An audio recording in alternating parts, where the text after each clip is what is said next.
Okay, I have a Synology 1813 Plus, which is quite a few years old, and I think a year or so just died on me, and because of that, all my data is inaccessible.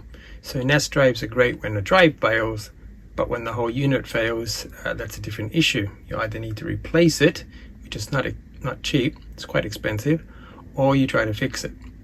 So I am going to see what I can do to actually find out the problem, what's gone wrong. There have been a couple of videos online I've checked, and I'll link to them if they're relevant. So I will take a look at this and see what's going on. Right now the power is actually plugged in. I'm going to push the button. You can see there's nothing, totally dead. I've already removed the drives and given it a bit of a cleanup, but for the moment that's where it is, so I'll start pulling it apart and seeing what's going on. Okay, I'm going to remove the back screws and basically disassemble the casing. And I'm not sure if you can tell here, but there's a lot of rust and corrosion. It's one of the problems living in a humid environment. All these metal parts just rust. So, okay, let's just pull apart this.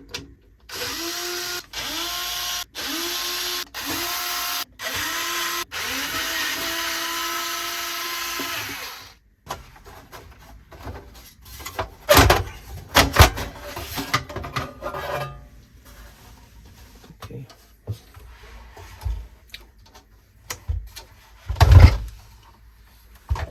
This is the motherboard. We'll be checking it out. So I have to disassemble a few more parts here.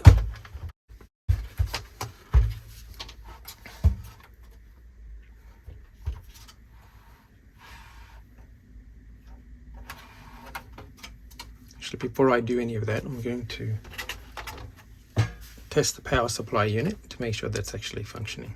I'm going to try to put a little jumper here that's required to kickstart the power supply. So with the green wire and the black wire, we just need to connect that green wire to a black wire. It's just a sense lead. The power supply sort of needs to detect that it's plugged into something, and I think that's correct. Yeah, so hopefully once we switch this on we should see some voltage. Not hearing any fan spinning.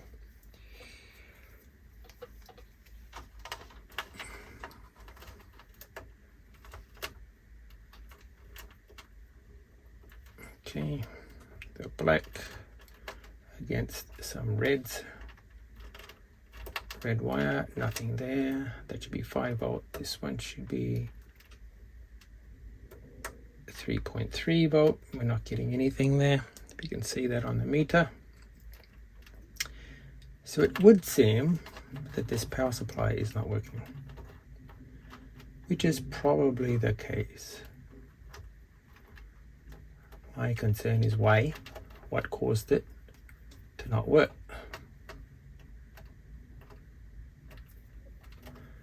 So let's assume the power supply got killed. I want to know why, and I'm going to check the motherboard to make sure that there's nothing funky going on there, and that will give us some idea that it's safe to put in a new power supply. Because even if it worked for a little while, if I put a new one, I actually happen to have a new one because this was a bit of a suspect thing I had before. So if I do put a new one, it lives for a while and then dies, I'm not going to be very happy. So I just want to check the motherboard and any other area to make sure that there's no hidden things going on, and hopefully that'll put things at peace. All right, let me start doing that. Switching off the power, disconnecting here. I'm going to take off the fans, etc.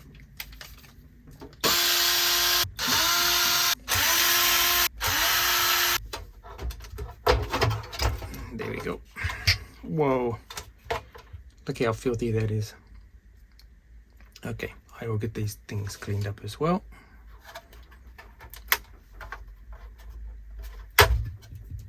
My goodness, so filthy.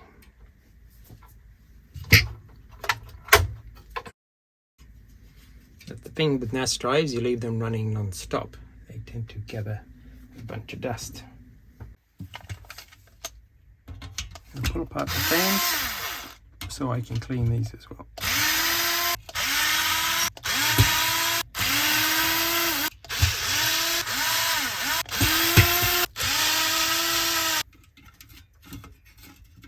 I'll get the vacuum cleaner onto these and be back soon. Okay, now I'm going to clean these fans, and as you can see, there's a lot of dirt between the blades. So I'll pull this apart, give it a clean, and see how things turn out from there.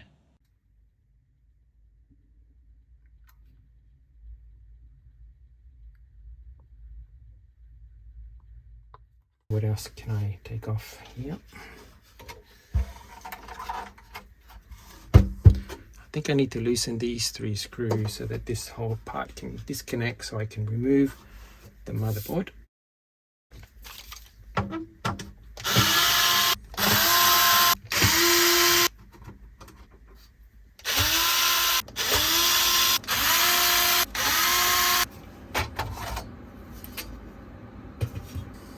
Yes, more grime and filth here. All this definitely needs some cleaning. This sort of corrosion, if it's happening everywhere, could actually cause the whole problem. It lead to some short circuits or open circuits. So now this is the memory board, I think. So now we want to take off the motherboard here, which requires a few screws. 1, 2, 3, 4, 5. Okay.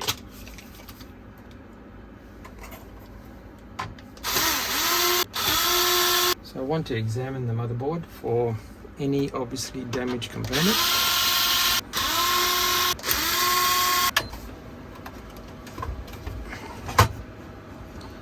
Oh, there's a socket here we need to wriggle out of. There we go. And a plug.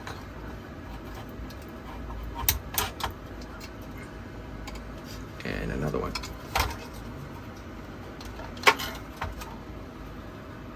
Alright, so this is the motherboard.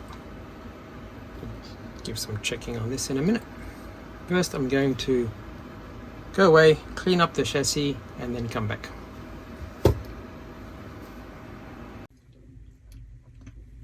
So what I have spotted here in this corner is that burned capacitor.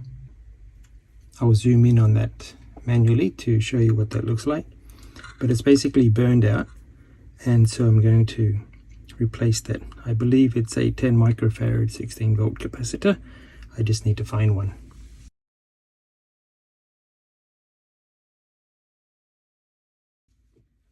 I'll also be replacing the battery. It's supposed to be about 3 volts, so let's check what that might be carefully without breaking the case here.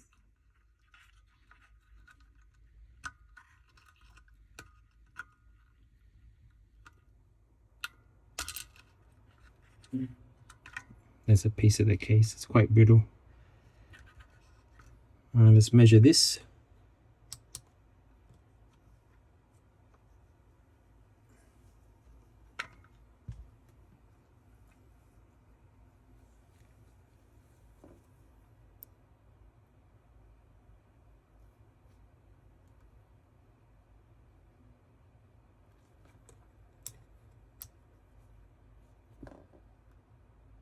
Yep, totally dead.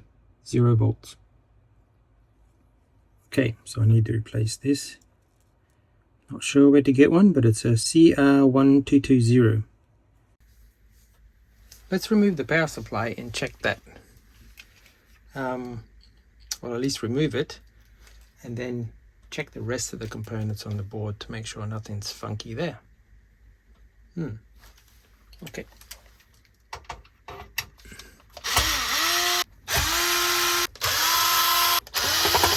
Okay, we'll have to remove these 2 power connectors as well.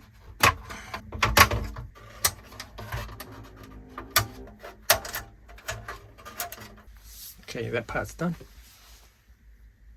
I'm going to disassemble the sort of bus board here and just check these components as well.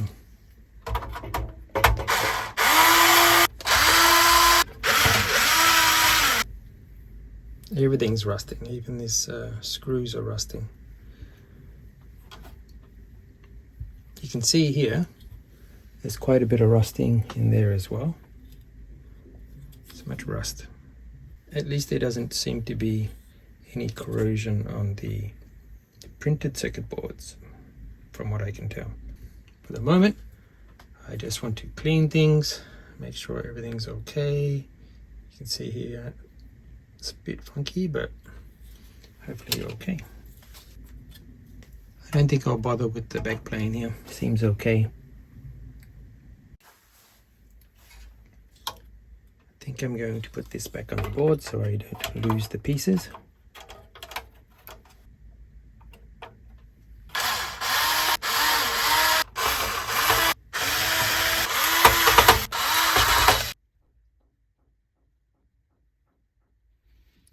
Okay, I'm looking at the board, and last time I think I mentioned we have this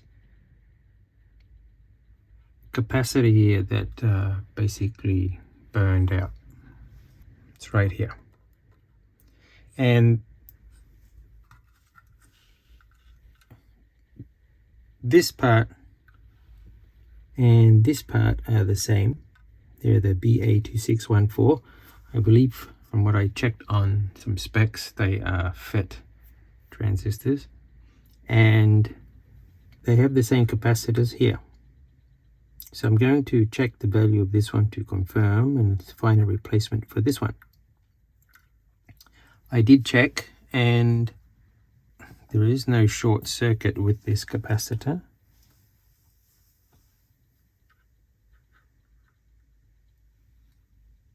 Yep, no short circuit, but something definitely happened here which caused it to burn out. And without schematics, it's quite time consuming to get how this is all wired up, especially with so many layers on this board. You can't really easily trace the traces, and these components are so small, very even hard to probe them. Yeah. So what I will do is take this out, the burned capacitor, take this one out, measure it, and then spend some time trying to find a replacement, and then replace that. And if that works, great. I still need to get a battery for the board, and once all of that is complete, I probably will give it a try to see if it works again. Okay, I spent some time pulling the parts off, and what I found with this capacitor, okay, one of the pads came off, which is a headache, but this particular pin is connected to ground, which you can see here. And that same pin, you can see, is connected to here. So these two chips are the same. These two components are mirroring each other, these two chips. So what I'm going to do is put the capacitor back on here, and then because there's so little copper on this side, we'll put a bit of solder, but then I think I'm going to put a jumper wire to over here so that this one and this one are connected together. Okay, that's what I'm going to do now. Now I managed to find a 10 microfarad 16 volt capacitor, which is what I believe this is based on other people's findings, and I verified that by taking this component off because they're matching, measured it. This was also 10 microfarads. Okay, so I found an equivalent 10 microfarad capacitor on an old motherboard and checked its value, which is 16 volts. So I'm going to replace that here. Okay, so that's what I'm going to do.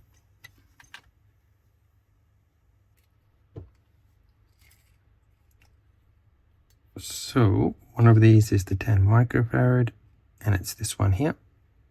which I'm going to put down here. And these things are so small, they tend to fly away very easily, which is a headache. And just to verify, once more, my meter here, you can see the value. Gently probe this without flying away.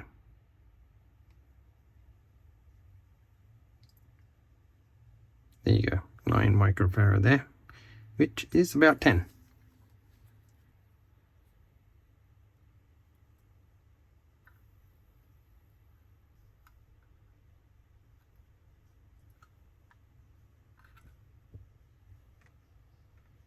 Okay, that looks pretty good.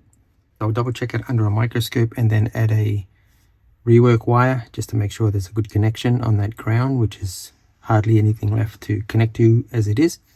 And once I fix that rework, check the connections, there's no shorts, I will then put it back in and see what we can do.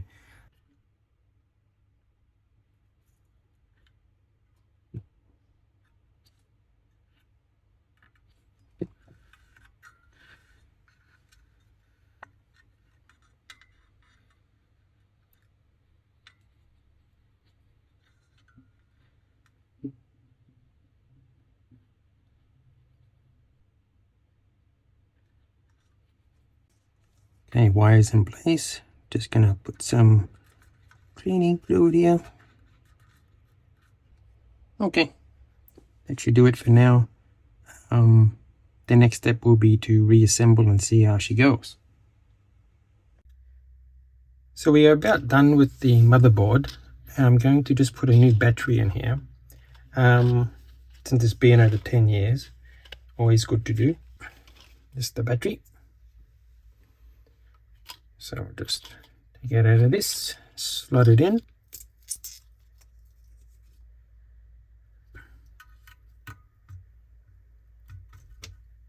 Good. I assume it's a good voltage, 3 volts. All right, now to put this back into the case. Okay, setting up the camera so you can get a half decent view.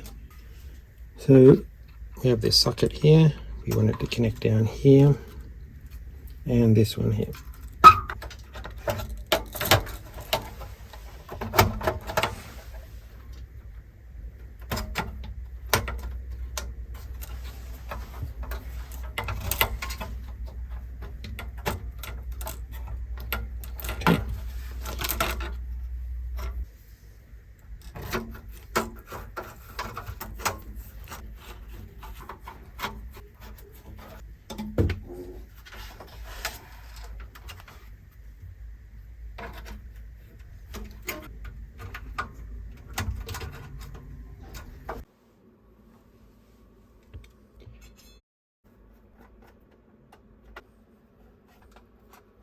Okay.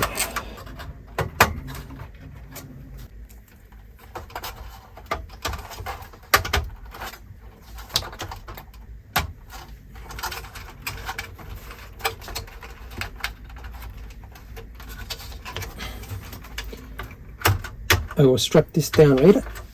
Just need to make sure the basics are going.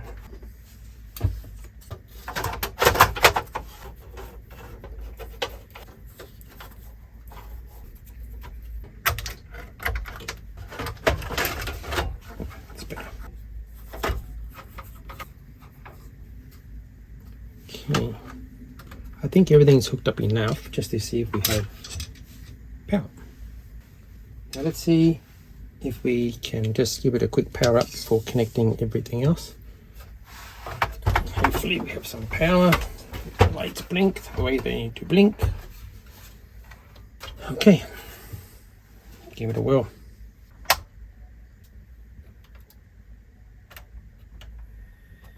Oh. There we go. Okay, cool. I think that means we need to put some drives in, at least I hope. We'll see how that goes.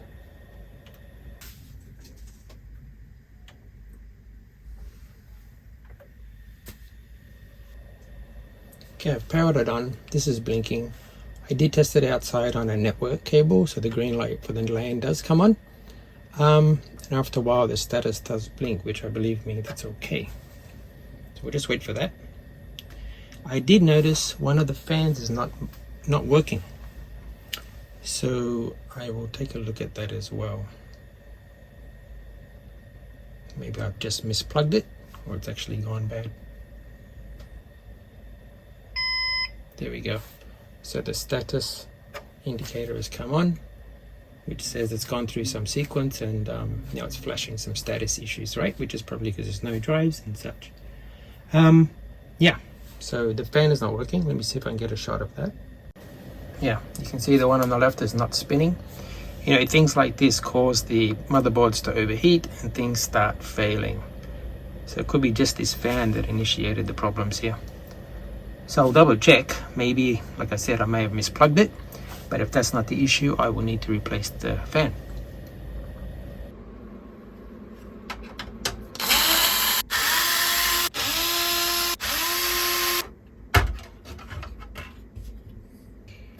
Well, this is clipped in properly, so it doesn't work. Now, what I actually will do is swap the plug and see if the problem carries through. Maybe, well, one step at a time. So maybe this one first, and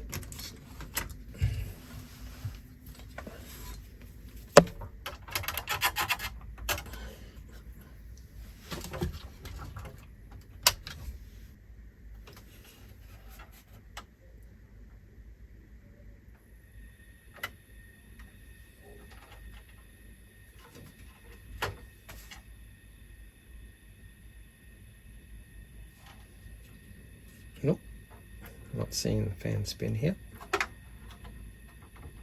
I'll just take it out while the unit is on. Try here. You see this one works. So that means this fan is actually dead. I need to look into it.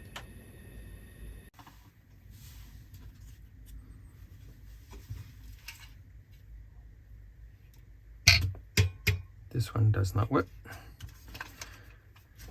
Okay.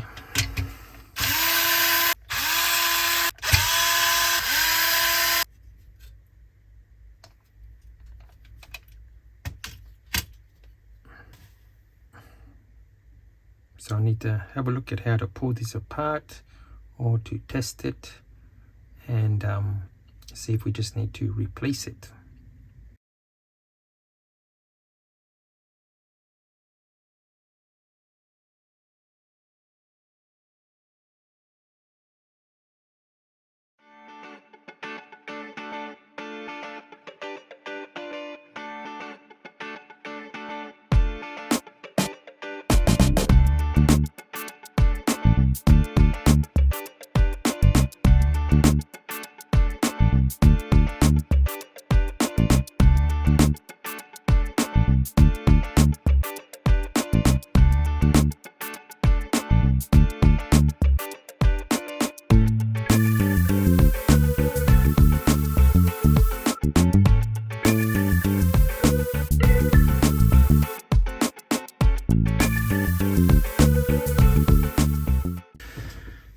Okay, I'm going to put the motor back together.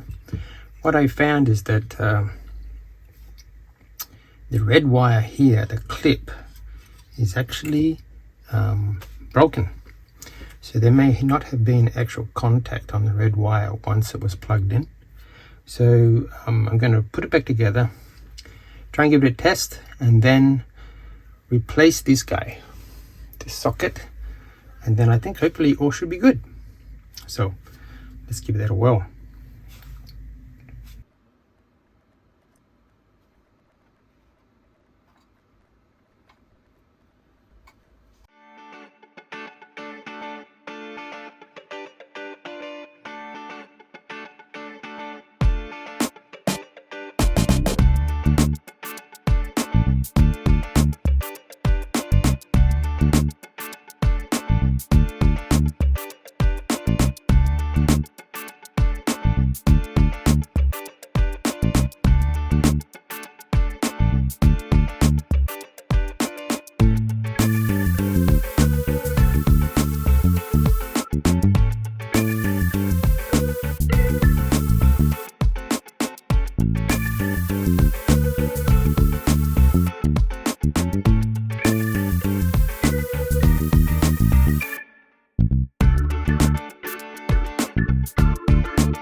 Fan is now working. You can see that there. So that's good. Just a wire problem. Plugged in, all going. Didn't break anything on the motor, which is fantastic. So we are good to go to reassemble again.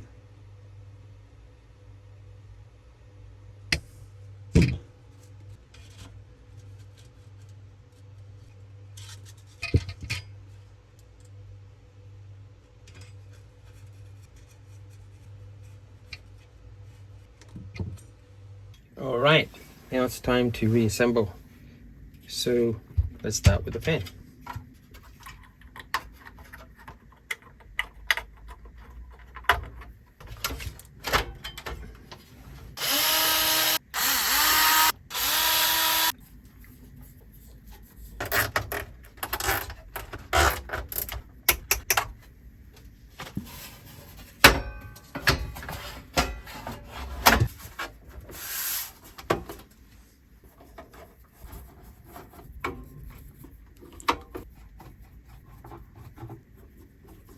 Okay, it's all fully assembled.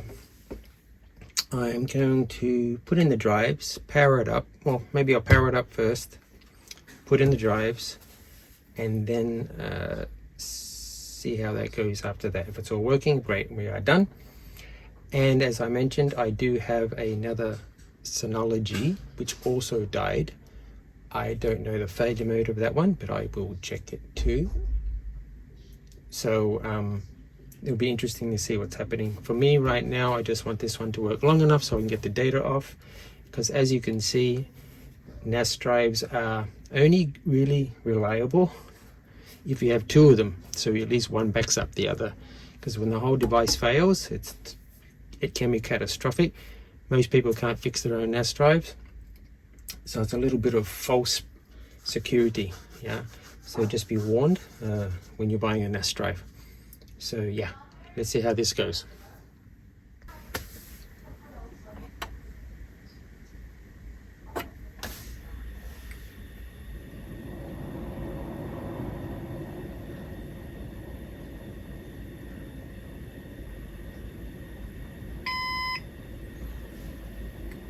Okay, finally it's gotten ready after about 1:15 seconds.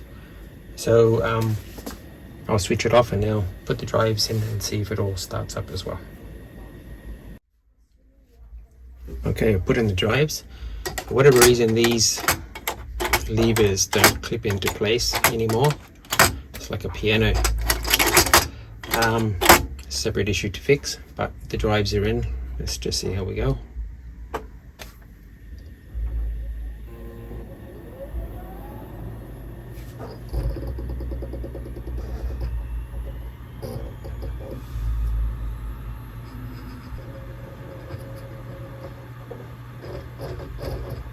You can hear all the drives booting up, starting, seeking.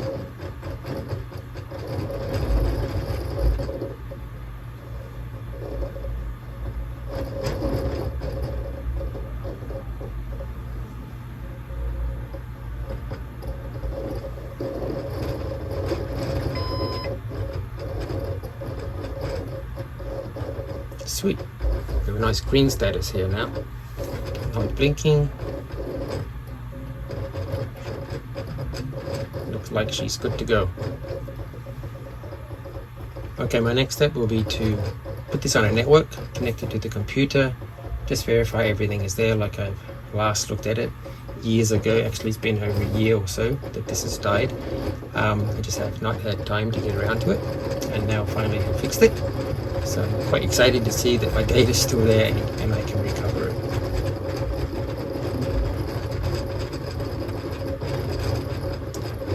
Not sure if you can hear that. It's gone crazy. Just syncing and or whatever it's doing. Great. Follow up with you soon. As you can see, I have connected my NAS drive here, and I can access all of the folders that are present in this drive, which is great.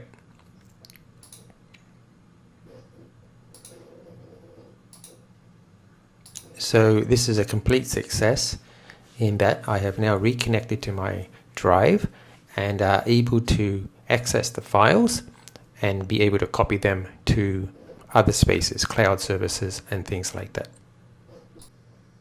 And that's it for now. Thank you so much for watching. I really had fun with this and was so glad I could recover this drive because they are not cheap to replace. Until next time, please do subscribe and support the channel. Take care. Bye bye.